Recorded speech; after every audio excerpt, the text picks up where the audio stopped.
Pernahkah kamu mendengar tentang teks non-fiksi? Nah, teks non-fiksi adalah teks yang berisi informasi berdasarkan fakta atau berdasarkan kenyataan. Ya, jadi segala hal yang ditulis pada teks non-fiksi adalah hal-hal yang berdasarkan fakta atau kenyataan. Nah, teks non-fiksi ini dapat ditemukan dalam artikel surat kabar, dalam koran, atau juga dalam majalah.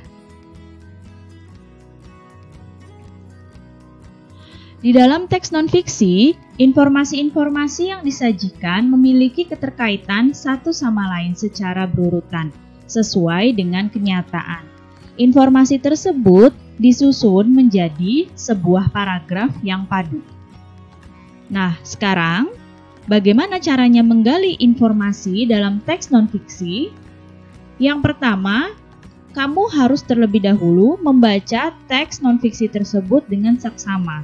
Ya, jadi dibaca dengan cermat teks non-fiksi tersebut.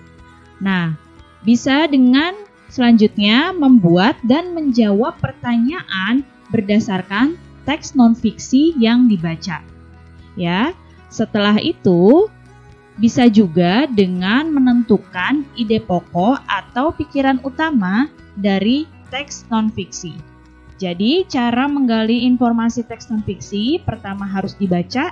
Kemudian, cara yang pertama dengan menjawab dan membuat pertanyaan, dan juga bisa dengan menentukan ide pokok atau pikiran utama dari teks.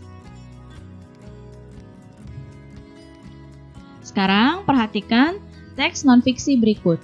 Ini teksnya judulnya jenis makanan hewan. Nah, kita akan mencari informasi penting dari teks non-fiksi ini dengan cara membuat dan menjawab pertanyaan.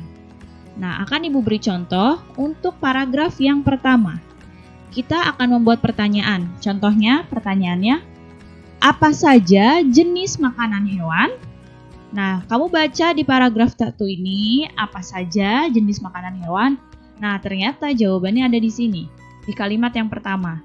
Jenis makanan hewan berupa tumbuhan dan hewan lain. Nah, ada di sini ya, ada di kalimat yang pertama paragraf ke-1. Kemudian, paragraf kedua, kita cari informasi pentingnya, buat pertanyaannya lagi. Apa bagian tumbuhan yang sering dijadikan makanan hewan? Nah, di sini bisa kita lihat lagi pada kalimat yang pertama.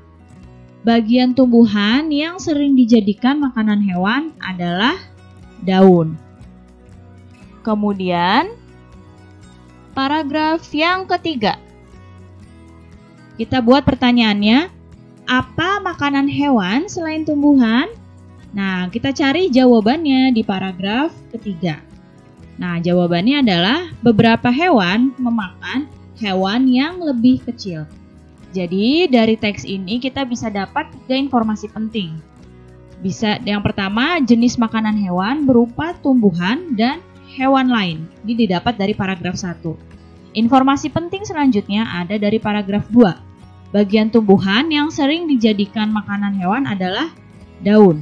Di paragraf ketiga, informasi pentingnya beberapa hewan memakan hewan yang lebih kecil. Nah, ini kalau kamu mencari informasi teks non-fiksi dengan membuat dan menjawab sendiri pertanyaan tersebut. Nah, selain itu bisa juga mencarinya dengan menentukan ide pokok dari setiap paragraf. Nah, di sini ide pokok atau pikiran utama paragraf ke-1 bisa dilihat adalah setelah dibaca dapat jenis makanan hewan ada 2, yaitu berupa tumbuhan dan berupa hewan lain. Nah, kemudian baca lagi paragraf yang kedua dan didapatkan ide pokoknya atau pikiran utamanya, daun adalah bagian tumbuhan yang sering dijadikan makanan hewan. Kemudian, pikiran utama paragraf ketiga dibaca, setelah itu disimpulkan ide pokoknya, beberapa hewan memakan hewan yang lebih kecil. Jadi sebenarnya sama ya, dengan cara menentukan ide pokok, atau dengan membuat dan menjawab pertanyaan sendiri. Jadi kalian boleh pilih cara yang kalian bisa. Nah, kalian lihat di sini ada gambar, ada tumbuhan, ada hewan ya. Nah, semua makhluk hidup itu memerlukan lingkungan tertentu untuk memenuhi kebutuhannya. Makhluk hidup berinteraksi dengan sesamanya maupun dengan lingkungan hidupnya. Nah, hubungan timbal balik antara makhluk hidup dan lingkungannya itu disebut dengan ekosistem. Ya, jadi ekosistem adalah hubungan timbal balik antara makhluk hidup dan lingkungannya. Kita lihat di sini jenis-jenis ekosistem. Ada ekosistem air, yaitu ekosistem air tawar, dan ada ekosistem laut.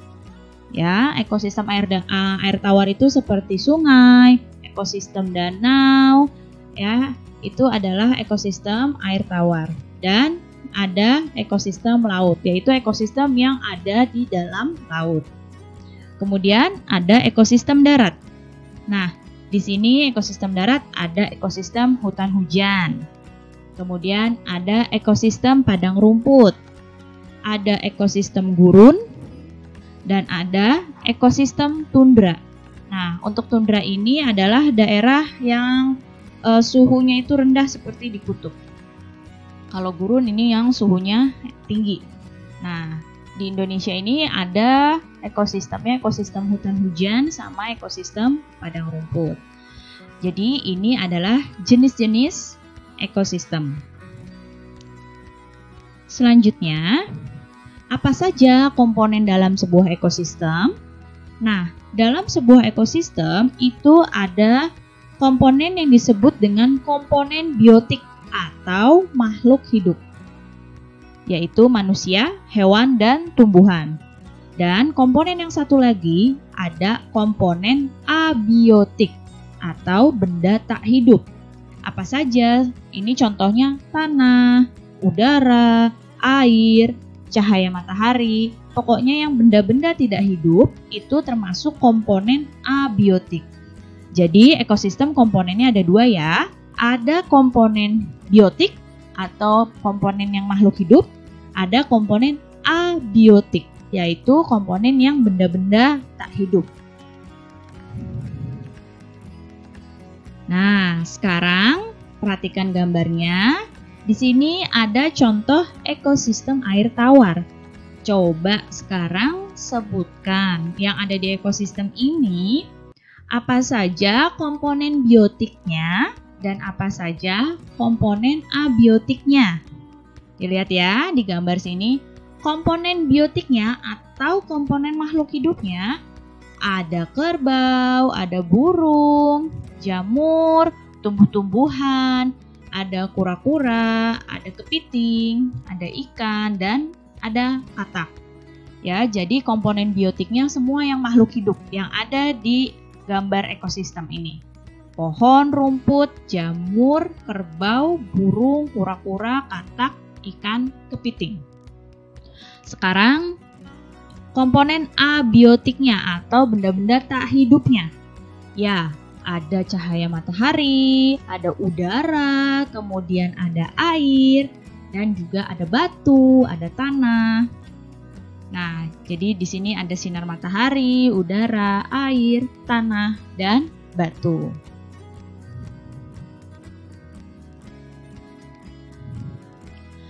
Dalam kehidupan, hewan itu membutuhkan makanan. Sama ya, seperti manusia, hewan juga butuh makanan. Nah, hewan itu tidak dapat membuat makanannya sendiri. Oleh karena itu, hewan memerlukan makhluk hidup lain untuk dijadikan sumber makanan. Setiap hewan mempunyai jenis makanan yang berbeda-beda. Apa saja jenis-jenis makanan hewan?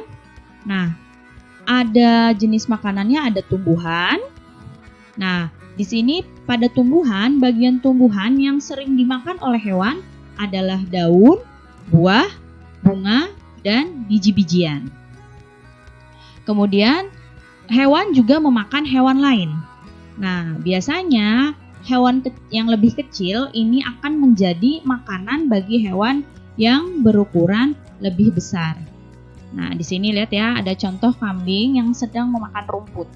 Ya, dan di sini ada bunglon, dia memakan serangga. Nah, di sini kalau tumbuhan bagian yang sering dimakan daun, buah, bunga, dan biji-bijian.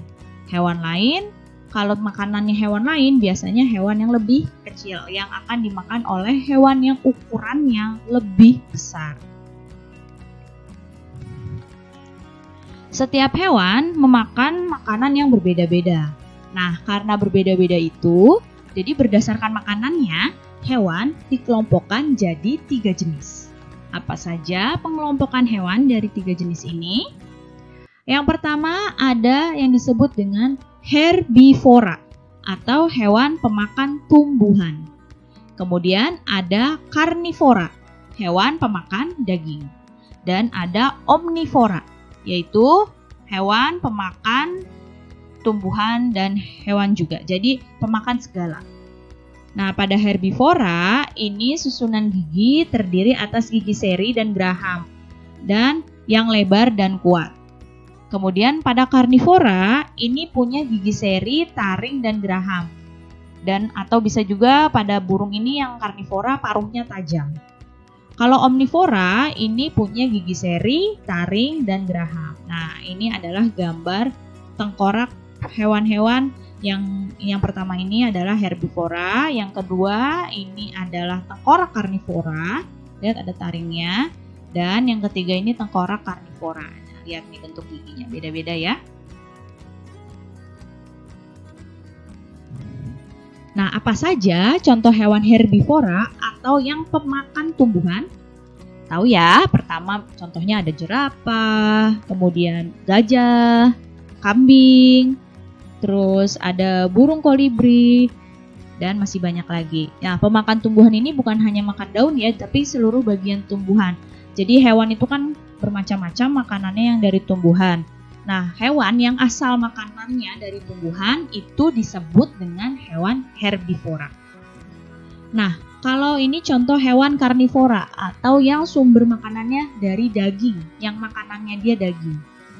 Ada harimau, buaya, komodo, elang, kucing, kemudian dan masih banyak lagi yang lainnya.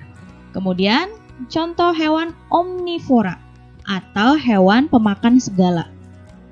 Ada tikus, kemudian ayam, bebek, dan juga beruang.